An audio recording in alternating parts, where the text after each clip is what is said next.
영의정 홍원필, 청렴과 굴욕 사이를 걸어간 재상. 1. 젊은 날의 시련 귀양에서 급제까지. 홍원필의 자는 잠이, 호는 묵제다.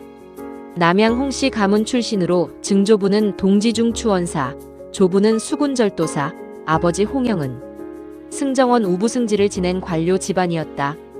그의 벼슬길은 처음부터 순탄치 않았다. 1504년 연산군 10년, 홍원필은 과거 2차 시험인 회시에 합격했으나 3차 시험인 전시에 응시하지 않았다. 이 일이 화근이 됐다.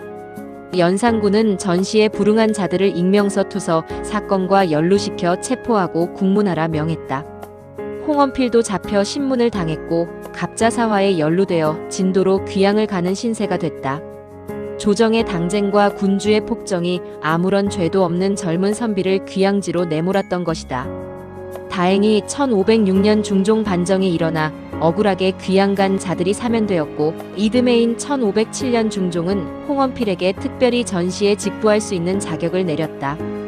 이 시험에서 홍원필은 증광시 문과 을과에 급제하여 승문원 권지로 출발, 홍문관 정자, 저작, 박사, 부수찬으로 차근차근 승진하며 관료의 길을 걷기 시작했다.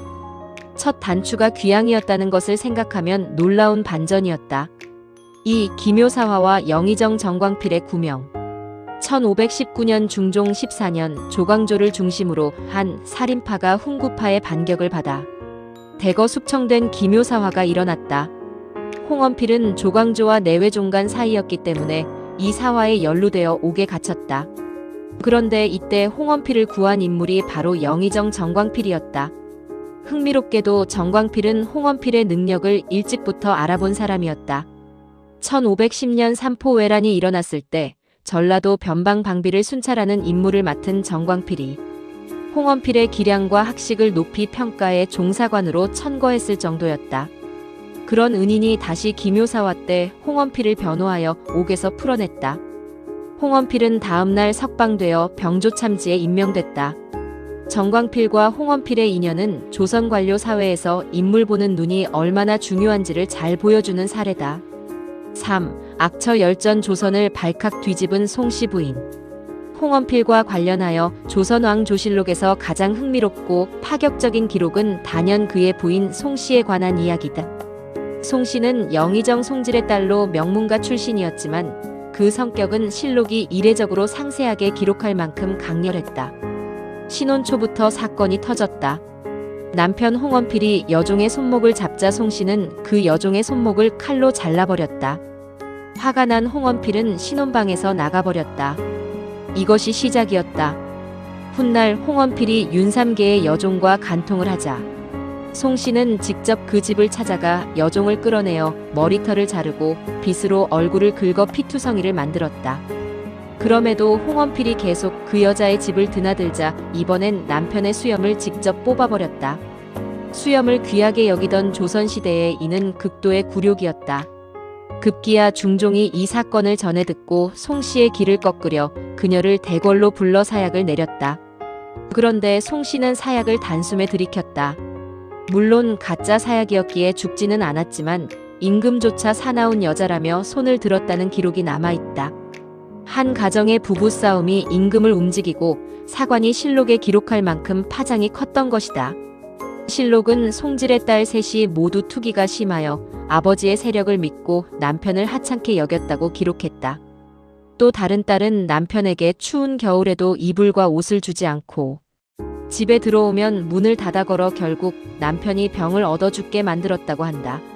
사관은 송질이 비록 재상까지 됐으나 본디 이렇다 할 품행이 없었고 가정교훈이 아무것도 없었다고 신랄하게 평했다. 4. 대문에 날아든 화살, 민심의 분노. 1525년 중종 20년 새벽 대사헌으로 재직 중이던 홍원필의 집 살인문에 긴 화살이 꽂혔다. 화살에는 홍원필 등에게 원수를 갚겠다는 글씨가 적혀 있었다. 홍원필은 즉시 이 화살을 가지고 입궐하여 중종에게 직접 보고했다.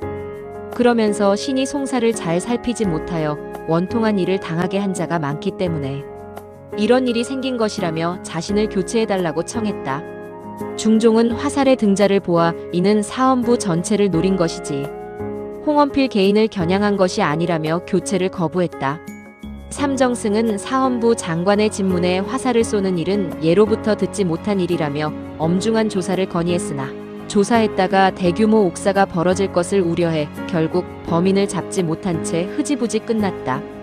이 사건은 당시 억울한 판결을 받은 백성들의 분노가 얼마나 극에 달했는지를 생생하게 보여주는 동시에 홍원필이 자신의 책임을 스스로 인정하고 사직을 청하는 모습에서 나름의 양심을 엿볼 수 있는 장면이기도 하다.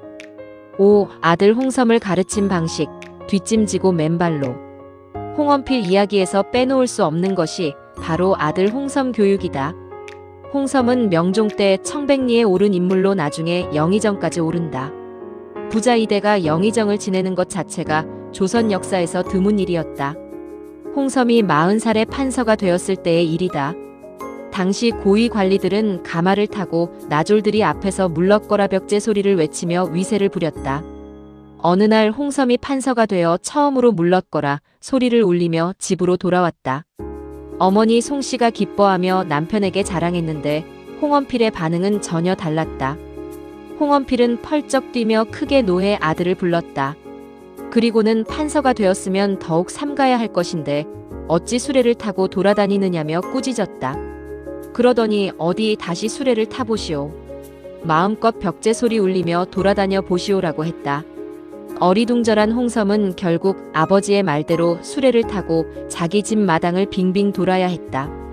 그런데 홍원필은 뒷짐을 지고 맨발로 미투리를 신은 채 그 뒤를 묵묵히 따라 걸었다. 홍섬은 몸 둘 바를 몰랐고 그 이후로는 다시는 위세를 부리지 않았다고 한다. 또 다른 일화도 있다.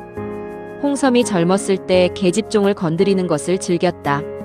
어느 날 밤 아내가 잠든 틈에 몰래 마루로 나와 계집종들 사이를 기어다니던 홍섬의 모습을 홍원필이 목격했다. 홍원필은 크게 꾸짖는 대신 부인 송씨에게 조용히 말했다.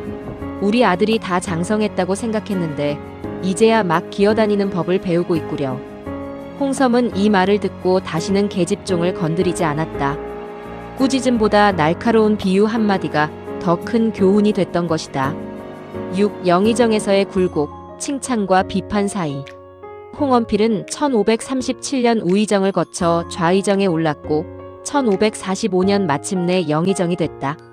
그러나 그의 영의정 재직은 2차례 합해 총 9개월에 불과했다.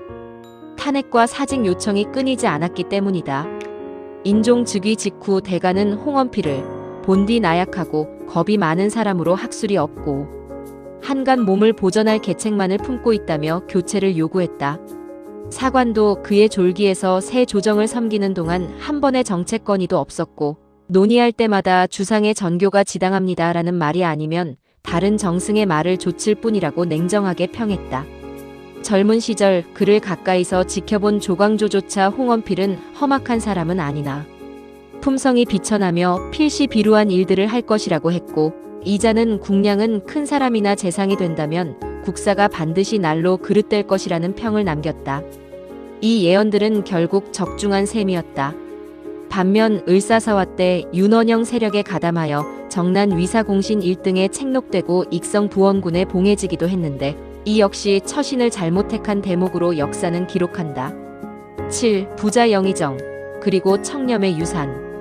홍원필의 부인 송씨는 영의정 송질의 딸로 영의정의 부인이 됐고 아들 홍섬은 영의정이 됐다. 영의정의 딸이 영의정의 부인이 되고 다시 영의정을 낳은 셈이다. 노수신은 홍섬에게 궤장을 내리는 자리에서 이를 시로 읊었다. 삼종이 모두 재상의 문을 벗어나지 않으니 이 일은 이제 와서 처음 있는 일이다. 송씨 부인은 90세를 넘겼고 홍섬은 80세에 어머니 상을 마쳤다고 하니 수복을 두루 갖춘 집안이었다. 홍원필은 1549년 74세로 세상을 떠났다. 부음을 들은 명종은 매우 슬퍼하며 조회를 철회하고 부의와 상례를 예보다 더하게 하도록 했다. 동료들은 모여 곡을 했고 선비들은 집과 거리에서 서로 조문했다. 그의 삶은 화려하지 않았다. 화살이 날아든 대문 앞에서 스스로를 책하며 사직을 청했고 환갑잔치에서 기생을 물리치며 이는 나를 죽이는 것이라 했으며 아들의 수레 뒤를 맨발로 따라 걸었다. 흠결도 적지 않았고 비판도 많이 받았지만 검소함과 근면함만큼은 그 어떤 재상도 따르기 어려운 덕목으로 아들에게 그리고 역사에 남겼다.